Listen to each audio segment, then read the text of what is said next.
A member of the President's Advisory Council on Faith-Based and Neighborhood Partnerships is joining the long list of radicals now serving in the Obama administration. His name is Harry Knox. He was appointed by the President this past March, and he has some very curious theological views. Take a look. You put out a statement saying Pope Benedict XVI was, quote, hurting people in the name of Jesus because he did not support promoting the use of condoms as a means to control the spread of HIV. And I was wondering, do you still believe the Pope's position on condoms is hurting people in the name of Jesus? I do. All right, so even in light of Edward Green, a Harvard professor, researcher in AIDS prevention, said that the Pope was correct in that condom use aggravates HIV, the spread of it in Africa. So in light of that statement, do you still hold to that position? He's simply incorrect in his assertion. All the other evidence of science shows otherwise. Many Catholics, understandably, are outraged by Knox's comments, in particular his assertion that you just heard that the Pope is, quote, hurting people in the name of Jesus.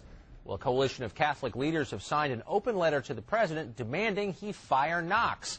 That letter reads in part, quote, the self-proclaimed anti-Catholic bigot you appointed to head up faith-based partnerships has reiterated his deep-seated prejudice against the Pope and the teachings of the Catholic Church.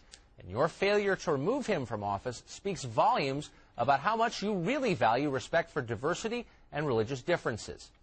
Joining me now with reaction are the founder and president of the Media Research Center, Brent Bozell, and founder of American Papist blog, Thomas Peters. They both signed the letter to the President. Thanks very much for joining us. Mr. Peters, hurting people in the name of Jesus, I wonder which organization has fed more poor people, the Catholic Church or the gay rights movement? I mean, give us some perspective on this comment here.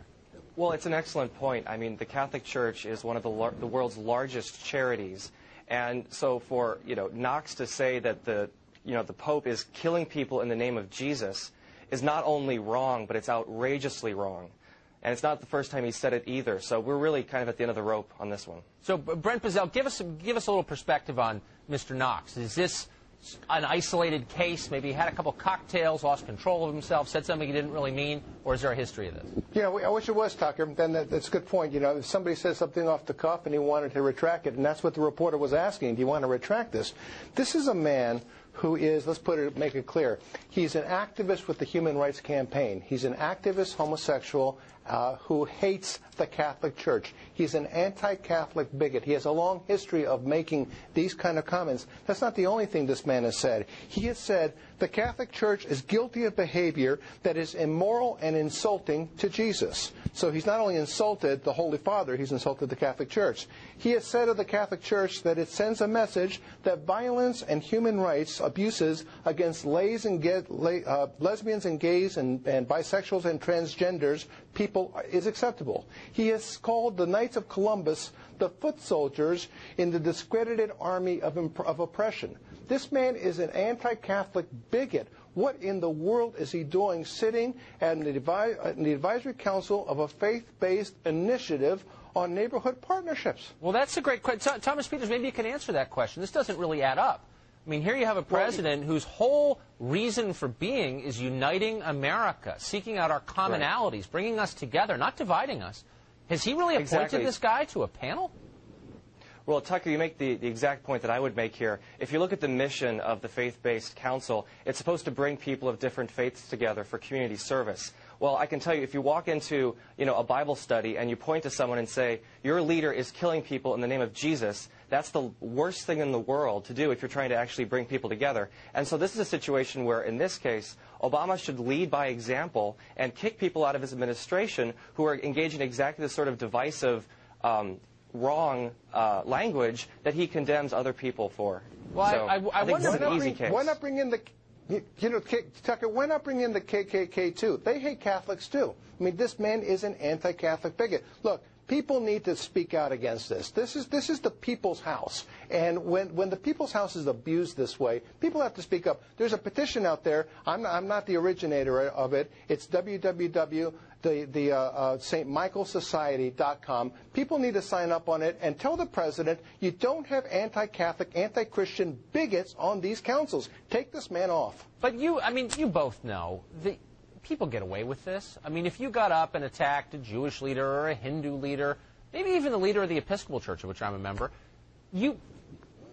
you couldn't do that. I mean, people would say that's unacceptable. That violates the spirit of ecumenical discourse. You're a bigot. You go after the Pope. Right. Yeah, that's cool. We're all right with that. I mean, I've been blogging for 5 years on Catholic news, and I think one of the sad things that I've come to realize is that the last acceptable prejudice is anti-Catholicism. You're absolutely right, Tucker. If he had said something about this, for another religious leader, you would have seen this everywhere. But unfortunately, it seems the Obama administration just doesn't really care if they offend Catholics. And this guy, the thing about Knox is he really walked into it. He said the exact same thing he said about 9 months ago, even after the reporter gave him a chance to say, have you looked at the other evidence here? Because there actually is a very large body of evidence supporting the Pope's claims. So not only is Knox being offensive, he's wrong. Right, but they're not interested in debating. They're not interested in debating that. I think all people of goodwill want to reduce the spread of AIDS. My gosh, of course, every person does. And there's a legitimate debate about how to do that. And to dismiss people who disagree with you as bigots or crazy or acting in the service of Satan ends the conversation. That's an unreasonable position that he's taking. Brent, I want to ask you a political question, though. I want to ask you I know you live in Washington, you've been around a long time. This president in particular, needs Catholic votes, and so will Democrats in the coming midterm elections. He can't get elected without them. This is a potentially very alienating appointment for him to make. Why is he doing it, and why is he not backing off it? Tucker, it's one of those tipping points. It's the many growing tipping points. It's another one of those reasons where people are scratching their heads and they're saying, even if they voted for this man, they're saying, I voted for this. There's so many reasons why people are now second-guessing the votes for Barack Obama, because this is not what they voted for when they voted for this man. And this man is intransigent. This administration is so hardened in its ideology, they won't back down, even when they're given an invitation to do so. But it's so stupid. I mean, in the end, if you're Barack Obama, you don't need this. You got some kind of anti-Catholic nut? You don't. Just cut him loose. You guys are great. Thanks a lot for joining us.